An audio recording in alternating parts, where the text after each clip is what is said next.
Nilinis muna namin yung transmission. Yan, dumi. Maganda kung malinis siya para pagsalpak. Suwabe, suwabe. Ayan o. Oh. Pinuhin mo ba naman to? Ayan o. Ilagyan mo naman tela yung loob. Ayan o. Oh. Oh, tela. So, ang dami pa dito. Ang dami ko na nakuha. Ayan o. Magaling yung dating mekaniko nito. Shout out sa'yo, magaling. Mahusay. Ayan, dahil pang tela sa loob eh. Hindi naman pwedeng sabihin na nilagyan to ng factor eh. Wala naman lagyan ng factor ng tela yung loob nito. Wala bang, yung dating umano nito. Kung hindi mo to pinasok ng tela yung loob, wala bang sinadya to. Malay natin, sinadya o dalawa lang naman yan, sinadya o talagang sumasok yung tela dito.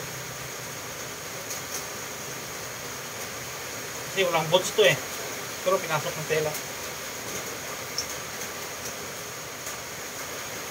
Kaya kailangan pag binalik to, lagyan ng boots, rubber boots. Sige ba sa ano yun, mga dumi, iwas kalawang, tapos yung grasa, hindi lalabas. Ayan, ubos na. Ubos na yung tela. Ayan o.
Hindi ko nagkasal ba?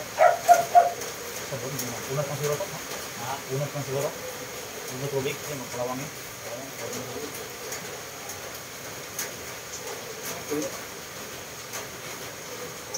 Ngayon, tanggalin ko muna itong mga ito.